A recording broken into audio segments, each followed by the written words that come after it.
The Seeker of Truth, a Byomkesh Bakshi story by Saradindu Bandopadhyay. My first acquaintance with Byomkesh Bakshi happened in the year 1925. I had just sat my university exams. My financial situation wasn't dire. My father had some savings in the bank, and the interest derived from it was sufficient to sustain my bachelor life living in a mess in Calcutta. I had decided to remain a bachelor and dedicate my life to studying and exploring literature. I had dreamt of bringing on a revolution in the world of Bengali literature, just as so many other Bengali youth who dreamt of good but unattainable deeds. Anyway, let me tell you how I met Byomkesh. Even those who are quite intimately acquainted with the city of Calcutta may not be aware of the existence of a rather strange area in the heart of this city. It is bordered on one side by the poor Marwari community colony, on the other by a slum, and on the third side by the Chinese community. The delta region formed in between these borders would seem quite inconspicuous to one during the humdrum of the day. But a strange transformation takes place here after dark. All the shops close their shutters by or before 8 in the evening, and a deadly quiet descends upon the neighborhood. The only shops open at this time are a handful, selling pan, beeri, etc. Those moving about in the neighborhood at these hours move like silent shadows, and even those coming here by mistake traverse the neighborhood as fast as possible. It's a rather long tale if one asks how I came to be the resident at a mess in this neighborhood. It suffices to say that I had chanced upon a large airy room on the second floor of the mess at a very affordable price.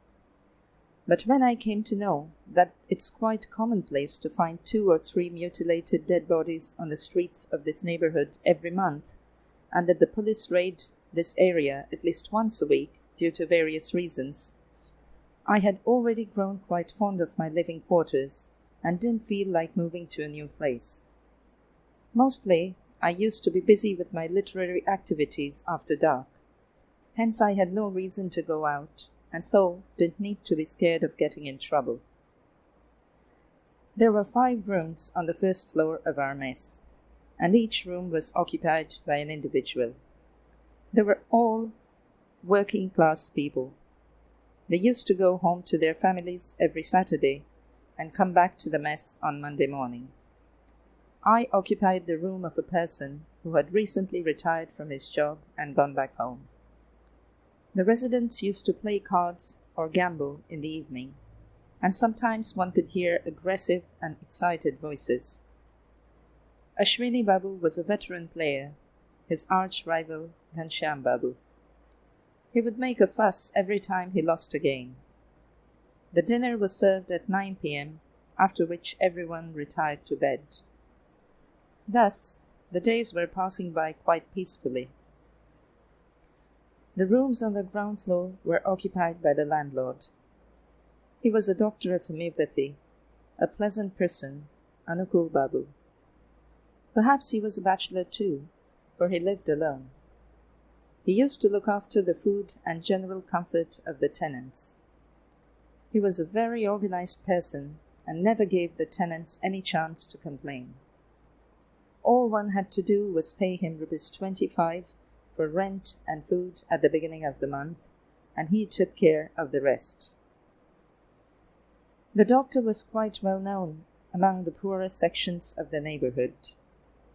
A lot of patients came to him every day. He had his clinic at his home and used to give medicines to his patients at a nominal price.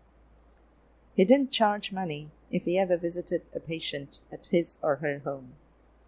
Because of all this, he was very much loved and respected by everyone in the neighborhood. I also grew quite fond of him in just a matter of days. The other residents of the mess left for their jobs by 10 every morning, and I and the doctor were the only ones remaining in the house.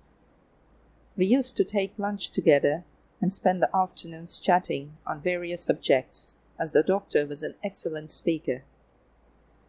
He wasn't more than 40 years old, yet he had profound knowledge on various subjects, and this amazed me. It had already been 2 months since I took up residence in that mess. One morning, I was sitting at the doctor's drawing room, reading newspaper. All the other tenants had already left for work. The patients had left as well. The doctor asked me, "Any interesting news?" "The police raided our neighborhood last evening." "It's almost a daily occurrence. Where did it happen?" "At house number 36. Someone called Sheikh Abdul Ghaffar lives there." "Oh, I know that man. He comes to me for medicines. What was the reason for the raid?" "Cocaine. Here, read this." I offered the newspaper to him. The doctor started reading. "Last evening, the police raided the house of a leather goods merchant named Sheikh Abdul Ghaffar. However, no illegal goods have been found there. The police suspects that there is a secret racket of cocaine somewhere in this neighborhood. A group of criminals have been running this illegal activity for a long time, but unfortunately, the police have been unable to find either the secret stash house or the kingpin of this gang." The doctor said thoughtfully, "I agree. I too suspect that there is a stash house of cocaine somewhere nearby. I've had an inkling once or twice, by observing my patients, but I don't really think that Abdul Ghaffar guy is a cocaine head. In fact, I'm pretty sure he's an opium head." I asked, "But why do so many people get murdered in this neighborhood?" The doctor said, "That's very simple. Those who are running these illegal activities are always afraid of getting arrested. Hence, if someone chances upon their secret, they have no choice but to kill him. Just think, if I were running an illegal cocaine business, and you came to know of this, would it be wise for me to let you live? If you spill the beans to the police, then not only would I go to jail, but the business will be ruined as well. Goods worth lakhs of rupees will be confiscated. How can I let that happen?" He laughed. I said, "I see that you have analyzed the psychology of the criminals quite well." "Yes, I have quite a knack for that," he said. I was just about to leave when a man entered the drawing room. He looked about 23 or 24 years old, and well educated. He had a fair complexion, was quite good-looking, and looked intelligent. However, he seemed to be going through a rough patch. His clothes were unkempt, his hair tousled, and the shoes were dirty. He looked anxious. He asked Anukul Babu, "Is there a place available in this mess?" Anukul Babu said, "I'm afraid not. What's your occupation?" The man sat down tiredly on the bench and said, "For the time being, I'm applying for jobs and trying to find an accommodation. But it's almost impossible to find an accommodation in this city. All the messes are full." Anukul Babu said sympathetically, "It's rather difficult to find accommodation in the middle of the season. What's your name?" "Atul Chandra Mitra. I've been looking for a job in Calcutta. Whatever money I had brought along after selling all I had in my hometown, that's almost finished too. I've only 25 or 30 rupees left. How long can I survive with that? That's why I'm looking for a decent mess. Not for long. I'm hoping to find a job within a month. All I need is a place to sleep and a little food." Anukul Babu said, "I'm really very sorry, but all the rooms are occupied here." Atul said, sighing, "What to do? I'll keep looking. Maybe I can find some place at the Oriya community.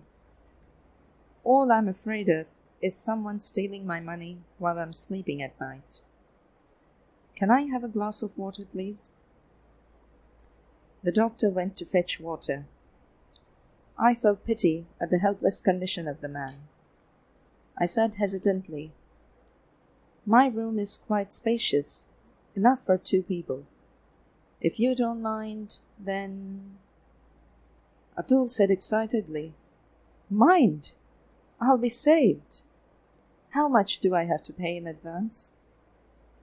I smiled and said, "Don't worry, you can pay me later." The doctor returned with a glass of water. I said to him, "This gentleman is in trouble, hence I offered him stay in my room. I'll be quite okay with that." Atul said gratefully, "He's very kind, but I won't trouble you for long. If I find another accommodation, I'll leave immediately." The doctor looked at me a little surprisedly and said, "Is it so? Okay then. It will be beneficial for you too, since we'll be sharing the rent." I said, "That's not an issue really. Seeing he's in trouble—" The doctor smiled. "Of course. So then, get your luggage, Atul Babu. You can stay here." Atul looked at me gratefully and went out.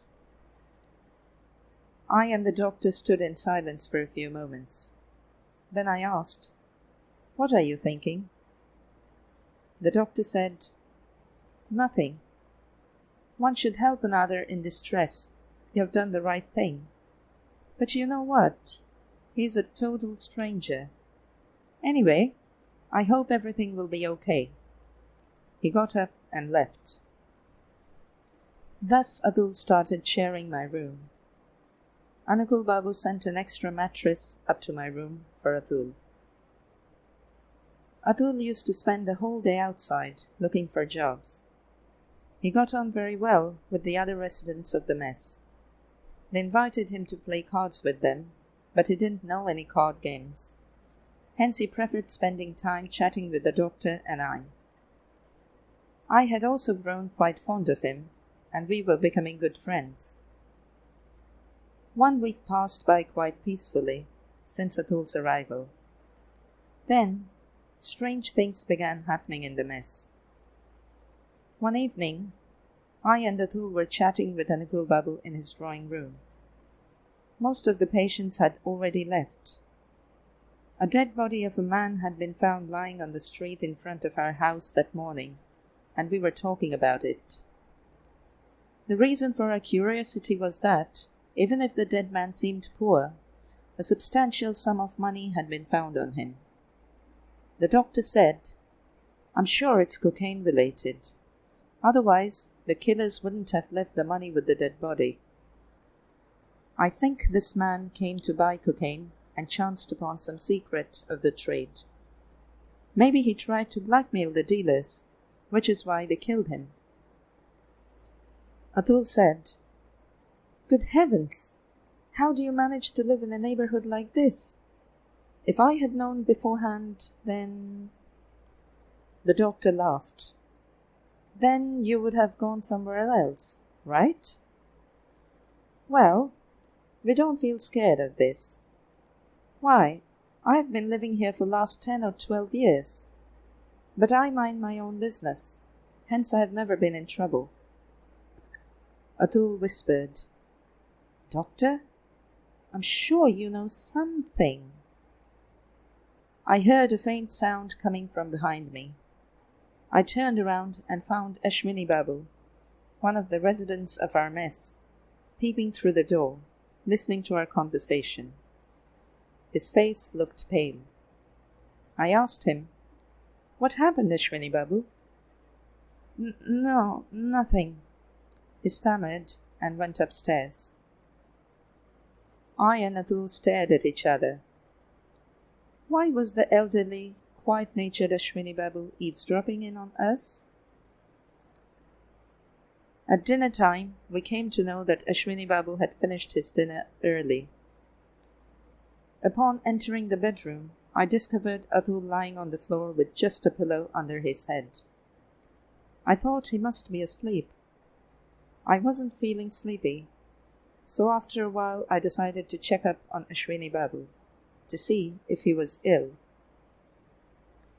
I found the door to Ashwini Babu's room open. I called him, but getting no response, I entered his room and switched on the light. There was no one in the room. Strange! Where could he have gone so late at night? Then I thought he must have gone to the doctor to get some medicines. I went downstairs.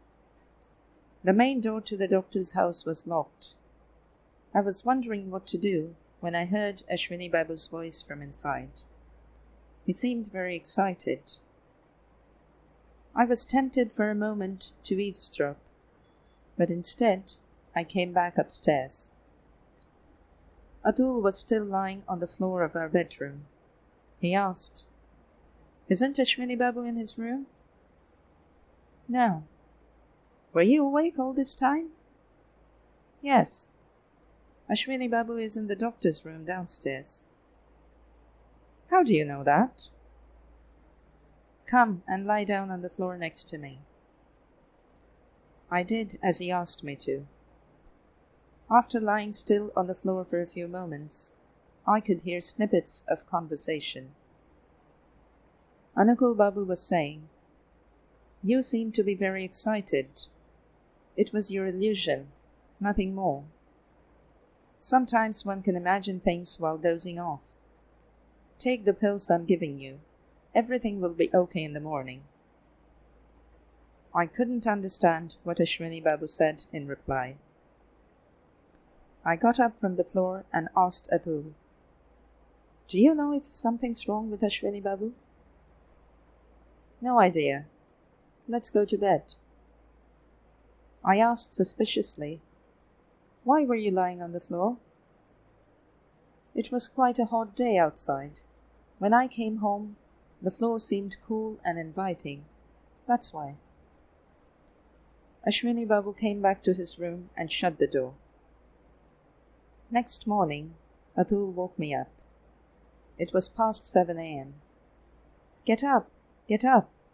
The situation seems fishy." "Why? What happened?" "Ashwini Babu is not opening his door. No response from his either. Come outside," he said and left the room. I went out of my room to find all the other residents standing in front of Ashwini Babu's room, whispering excitedly. I felt anxious, because Ashwini Babu never slept till so late. What was the matter? Atul whispered to Anukul Babu, "I think we should break that door down." Anukul Babu said, "Yes, you're right." It took Atul and few others some effort to break down the heavy wooden door and the sturdy lock. The scene that awaited us inside the room shocked us to the core. Right in front of the door lay Ashwini Babu on his back, his throat slit from end to end. The blood had congealed below his head and neck. He was holding a blood-stained scalpel in his right outstretched hand. We all stood in stunned silence for some time. Then Atul Babu and Anukul Babu entered the room. The doctor looked helplessly at Ashwini Babu's dead body and said in a trembling voice, "Good heavens! Ashwini Babu committed suicide at last." Atul, however, wasn't looking at the corpse. His eyes had taken on a sharp glint and was roving around the room. He looked at the bed once, peeked out of the window overlooking the street, then turned around and said coolly, "It's not suicide, it's murder.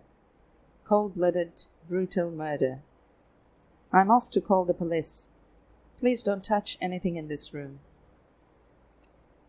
The doctor said, "What are you saying? Murder? But the door was locked from inside. And besides, that thing...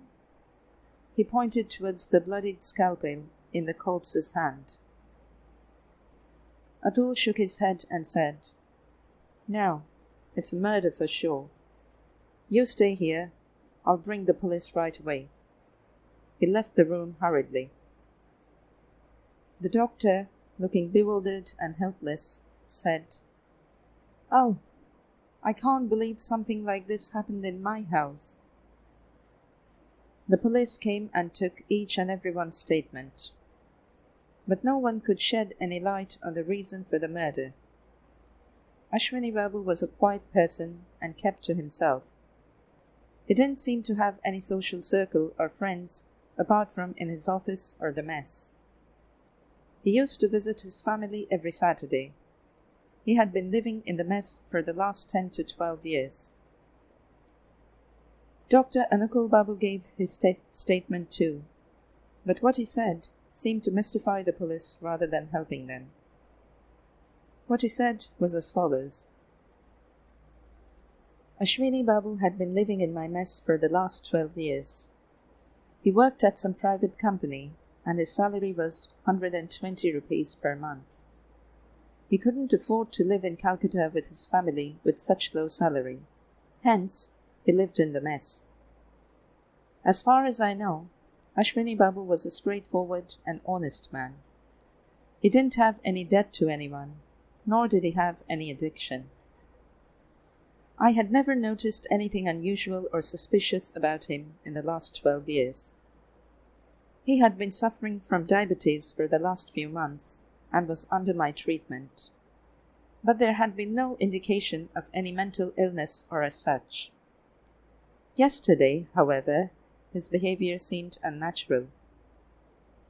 Last morning, while I was sitting in my clinic, Ashwini Babu came up to me and said, "Doctor, I have something confidential to say to you." I was a little surprised. He looked quite disturbed. I asked, "What about?" He whispered, "No, not now, another time," and left for office. In the evening, I, Atul Babu and Ajit Babu were chatting in my clinic, when suddenly Ajit Babu noticed Ashwini Babu standing by the door, eavesdropping on us. Upon calling him, he left hurriedly. We were all taken aback by his behavior. Then, at about 10 p.m. last night, he came to me very quietly. I immediately noticed that his mental condition wasn't stable. He closed the door of my room and started talking utter nonsense.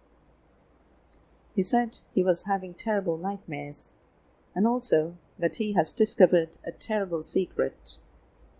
I tried to pacify him, but he went on and on. At last, I gave him some sleeping pills and asked him to go to bed. He took the pills and left. That was the last time I saw him.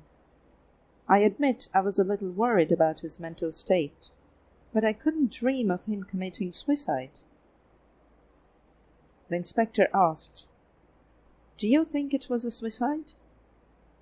The doctor said, "What else could it be?" But Atul Babu was hinting at something else, though. Maybe he knows more than me about this. The inspector turned to Atul Babu and said, "You're Atul Babu, right? Do you have any reason to think it's not a suicide?" "I do. No man can slit his own throat so brutally. Think about it. It's impossible." The inspector thought for a while and said, "Do you have any suspicion as to who the murderer is?" "No." "Can you guess the reason for murder?" Atul pointed towards the window overlooking the street. "That window is the reason for the murder." The inspector was startled. "Window? You mean to say the murderer entered the room through that window?" "No. He had entered through the door, all right." The inspector smiled. You might have forgotten that the door was locked from inside." "I do remember that," the inspector said sarcastically. "So did Ashwini Babu lock the door himself after being attacked?" "No, the murderer locked the door from outside after killing Ashwini Babu." "How's that possible?" Atul smiled slightly and said, "It's very simple. Just think about it." Anukul Babu suddenly said, "He's right. I didn't realize it until now, that this door can be locked from outside." Atul said, "It's the lock. It's devised in such a way that one can lock it from outside. Then the only way to open the door is from inside." The inspector said thoughtfully, "So be it. But one thing, is there any evidence that Ashwini Babu slept with his door open last night?" Atul said, "No, on the contrary. I know he slept with his door closed." I said, "I know so too. I heard him closing the door last night." The inspector said, "Then, did Ashwini Babu get up and open the door to let the murderer come in last night?" Atul said, "No, but maybe you don't remember that Ashwini Babu had to get up frequently at night to urinate, since he was suffering from diabetes." "Oh yes, you're right. Well, it seems you're quite intelligent. Why don't you join the police? Anyway, the situation seems quite complicated. If it really is a murderer, then undoubtedly the murderer is an extremely ruthless and clever person." Atul said, "You are well aware that murders happen quite frequently in this neighborhood. Just day before yesterday, someone was murdered almost right in front of our house. I believe all these murders are related somehow. If you solve one, you can solve the others as well." The inspector said, "That may be so. Anyway, now I would like to search everyone's room." After a thorough search of all the rooms, nothing suspicious was found. Then the police transferred Ashwini Babu's corpse and sealed his room and left. A telegram had been sent to Ashwini Babu's family. The family arrived in the evening. It was heartbreaking to see their bewildered, grief-stricken faces. We all were very saddened by Ashwini Babu's sudden and unfortunate demise. Besides, we were worried about our own safety as well. We passed the day feeling insecure and depressed. I went to see the doctor in his room after dinner. He looked exhausted and worried. He had dark circles under his eyes. I sat next to him and said, "It seems none of the tenants want to live here anymore." The doctor said with a sad smile, "Can you blame them, Ajit Babu? Who would want to live in a place where something so terrible has happened? But one thing I don't understand. Is it really murder? If so, then it couldn't have been committed by an outsider. First of all, how did the murderer reach upstairs? The main door is locked at night, so no one from outside can come inside. Even if we assume that the murderer somehow managed to reach upstairs, how did he manage to kill Ashwini Babu with his own scalpel? Hence, I'm quite sure it was someone living in this house. But which of the residents might have had a motive to kill Ashwini Babu? Although Atul Babu is rather new here, and we know very little about him." I was startled. "Atul?" The doctor whispered, "What do you think of Atul Babu?" I said, "Atul? No, that's impossible. Why should Atul kill Ashwini Babu?" The doctor said, "See, it's quite evident from your own words that no one living here could have done this. Hence it must be a suicide, right?" But what could be the reason for his suicide? I have deliberated upon that as well. Do you remember me telling you a few days ago that there is a cocaine racket operating in this neighborhood? No one knows who the kingpin is. Yes, I remember. Well, what if Ashwini Babu himself was the kingpin? I was dumbfounded. How is that possible? The doctor said, Ajit Babu, nothing is impossible in this world. In fact, whatever Ashwini Babu told me last night reaffirmed my suspicions. He seemed very frightened. Extreme fear can lead to mental instability. Who knows? Maybe this fear pushed him to commit suicide. Is it absolutely impossible? My brain was completely muddled after listening to this fascinating theory. I said, It all seems so confusing. I think you better tell the police about this. The doctor said, Yes, I'll do so tomorrow.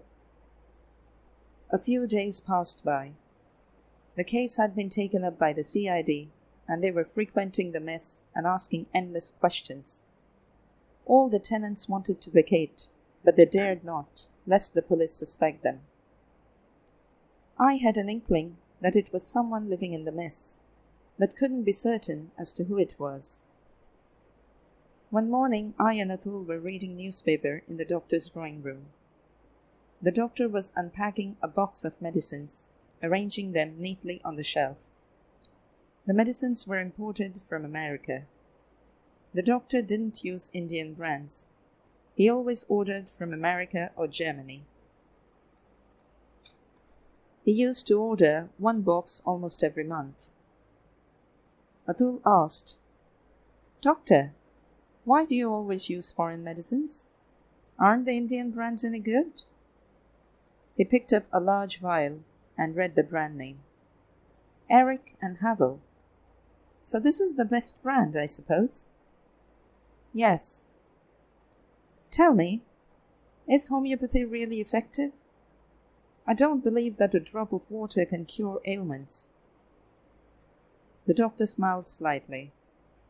If that's so, then why do so many people come to me for medicines?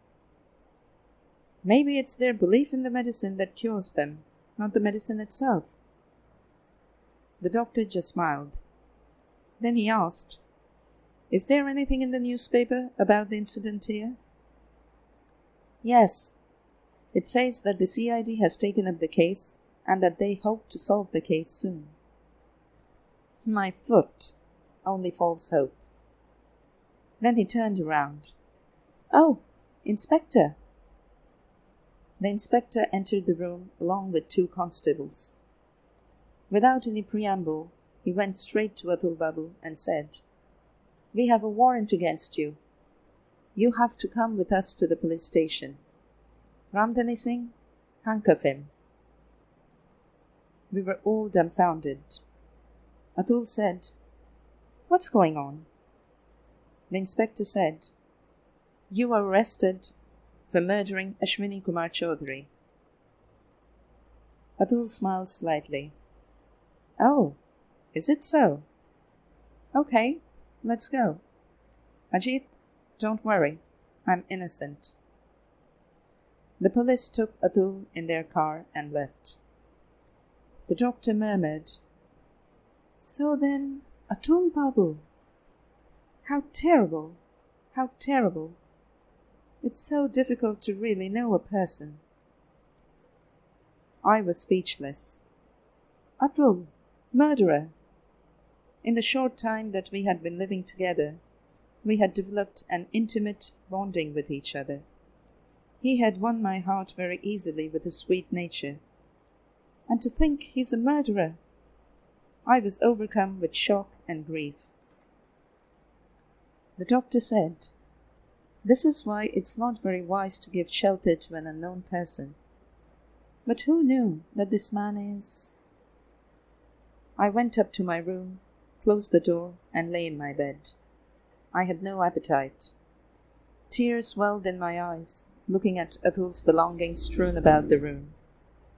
It made me realize how fond I had become of Atul. Before the police took him away, Atul had said that he is innocent. Is the police mistaken then?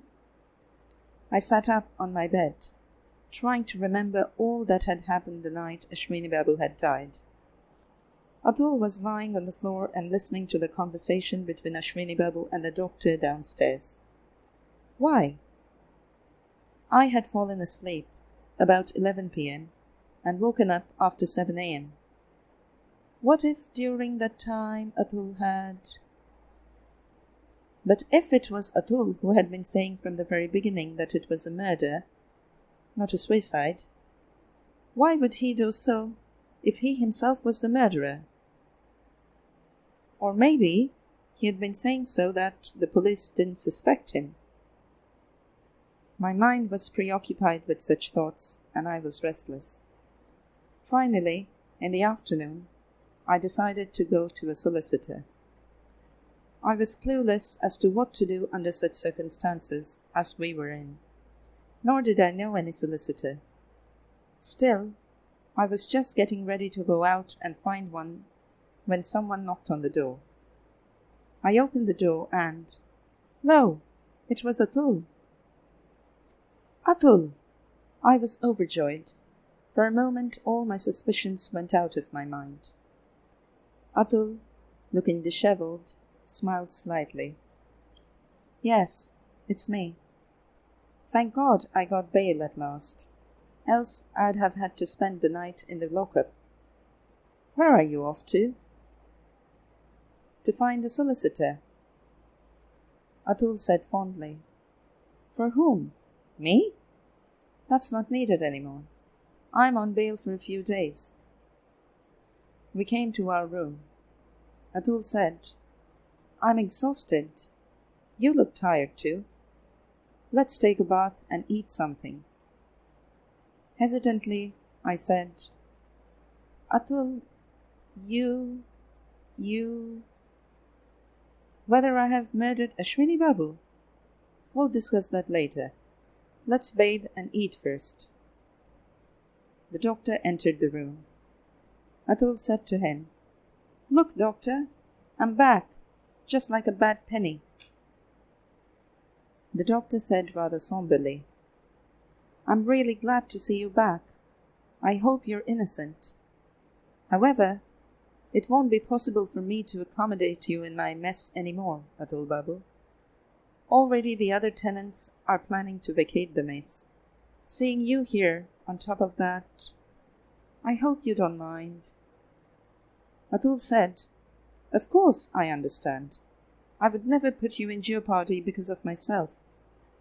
Do you want I leave today itself? The doctor said hesitantly, You can stay for the night, but tomorrow you must... Atul said, Sure, I'll find another accommodation somewhere. Atul went to take a bath.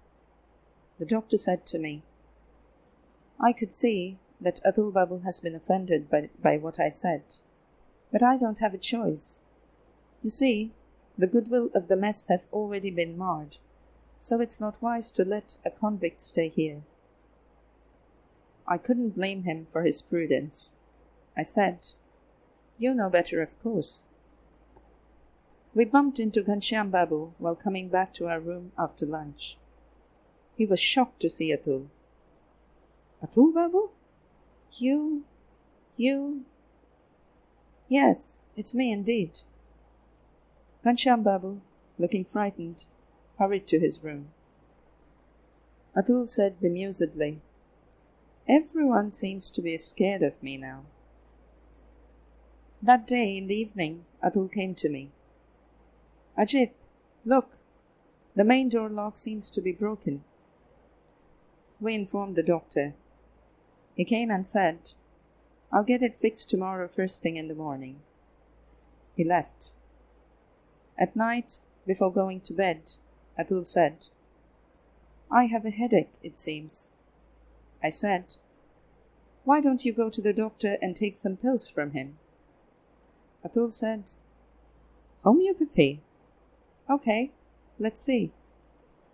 I said, I'll go too. I'm not feeling very well either. We went downstairs to the doctor. Atul said, I've come to test the efficacy of your medicine. I have a headache. Do you have some pills? The doctor said happily, Yes, of course. Just a moment. He took out some medicines out from his shelf and gave it to him. Take these and go to sleep. You'll be all fine tomorrow. Ajit Babu, you also don't look very well. You should take a few of these too. While leaving the doctor's clinic, Atul suddenly said, Dr. Babu, do you know someone called Byomkesh Bakshi? The doctor was a little startled. No, I don't. Who's he? Atul said, I heard of him at the police station today. It seems he's investigating this case. The doctor shook his head. No, I don't know him. After coming back to our room, I said, Atul, tell me everything. Tell you what? You're hiding something from me, I can tell. But now you must come clean. Atul was silent for a few moments. Then he said, All right. I can't possibly hide things from you anymore. He closed the door and sat on the bed next to me. I was just about to take my medicines when Atul stopped me and said, First listen to my story, then take the medicine. He turned off the lights and then started telling me his story in a low voice, and I listened, hypnotized. Shocked, terrified, I got goosebumps. After finishing his brief version of the story, he said, I'll tell you the rest tomorrow. He glanced at the table clock. We still have time. Nothing is going to happen before 2 o'clock, so get some snooze. I'll wake you up on time. It must have been about 1:30 in the morning. I was lying on the bed in the dark, eyes wide open. I was holding the object Atul had given me in my right hand tightly. Suddenly, in the dark, I felt Atul touch my hand lightly. It was my cue. I immediately started breathing heavily, like a person in a deep sleep. I didn't realize when the door to our room was opened. Suddenly, there was a loud thud on Atul's bed, and the lights were turned on immediately. I leapt from my bed, gripping the iron rod. Atul was standing next to the switchboard with revolver in one hand, and, next to the bed, was Dr. Anukul Babu, on his knees, looking like a wounded tiger. Atul said, What a pity, Dr. Babu. An expert like you murdered a blow at last? Don't move. Drop your knife. I'll shoot if you move a muscle. Ajit, open the window overlooking the street.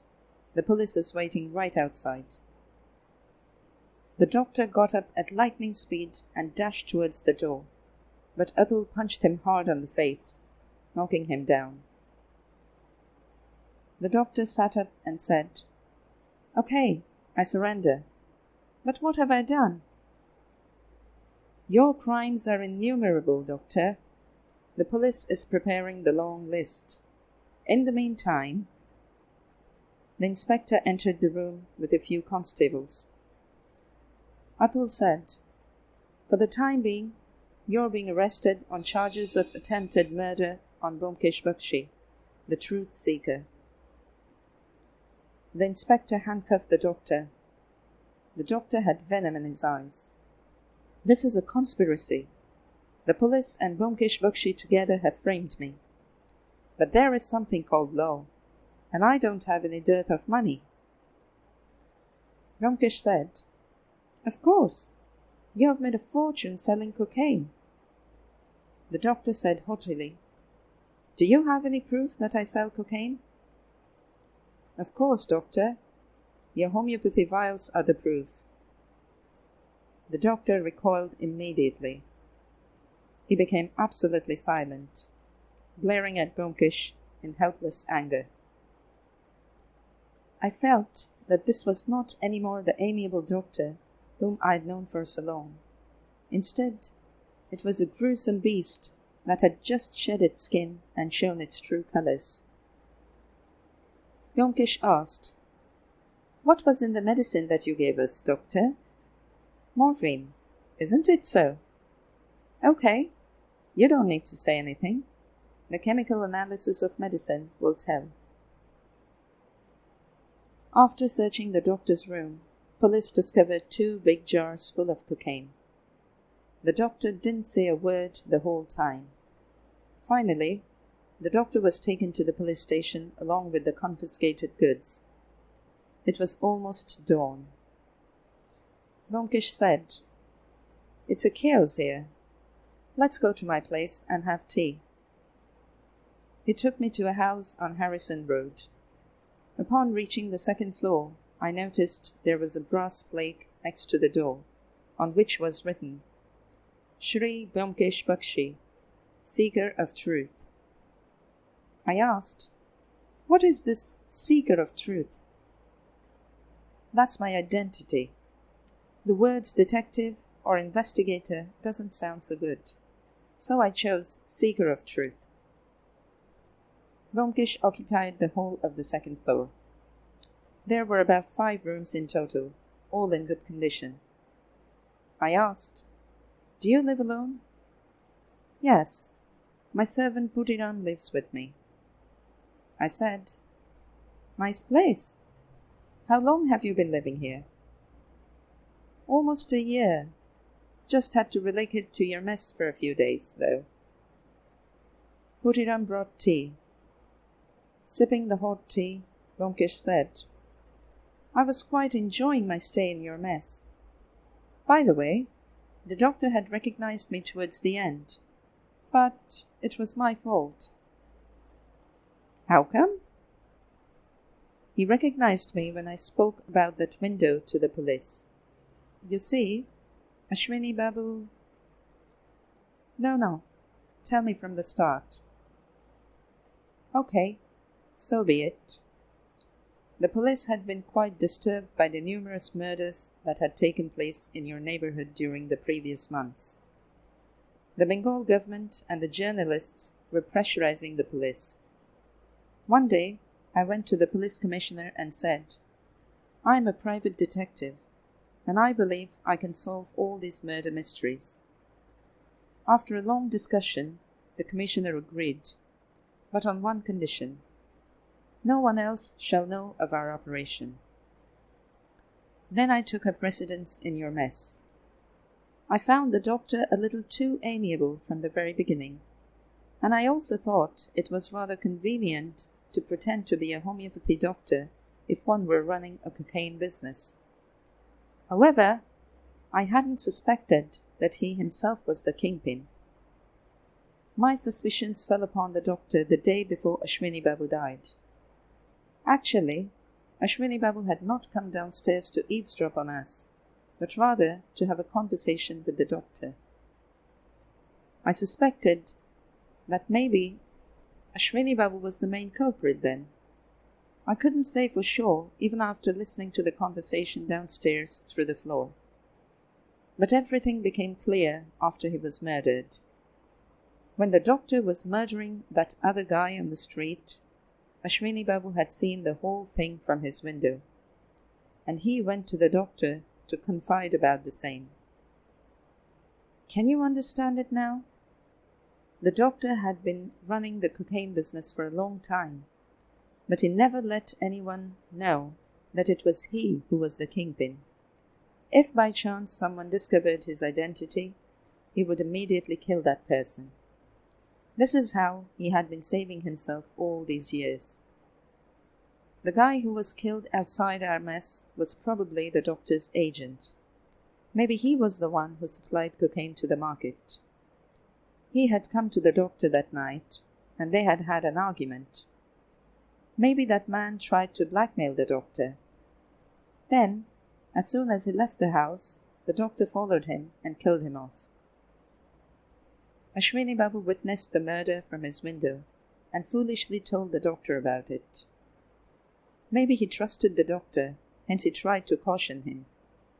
But for the doctor, Ashwini Babu had forfeited his right to stay alive. He killed him the same night. I'm not sure if the doctor suspected me in the beginning, but when I told the police that Ashwini Babu must have seen something from the window, which is why he got killed, the doctor must have realized that I was onto something. Hence, he decided to bump me off too. But I wasn't ready to die yet, hence I became more cautious. Then the police did something stupid. They arrested me. Anyway, the commissioner released me and I went back to the mess. The doctor then became sure that I was a detective, but he concealed his feelings and let me stay for the night in the mess very graciously. The only reason for his kindness was that he wanted to kill me. I had no hard evidence against the doctor until then. Of course, it might have been possible to search his room and confiscate the cocaine jars and thus send him to jail, but there was no proof of him being a cold-blooded murderer. Hence I started luring him into my trap. I damaged the lock of our door and informed the doctor. The doctor thought this to be a golden opportunity. We would have to sleep with our door open. Then, when we went to him for medicine, he gave us some morphine instead and thought that it would induce such a deep sleep in us that it would be very easy for him to kill us. And he fell right into the trap.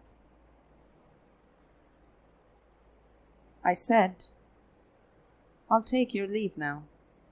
I don't think you'll be going to our neighborhood anymore." "No." "Are you going home?" "Yes." "Why?" "What do you mean?" "Well, anyway, you will have to vacate that place. So why don't you come and live with me? This is not a bad house, after all." I said, "Are you sure?" Byomkesh said softly, "I have grown very fond of you. It seems it wouldn't suit me to not live with you." "Really?" "Yes." "All right, then let me get my luggage." Byomkesh said cheerfully, "And don't forget to bring my luggage as well."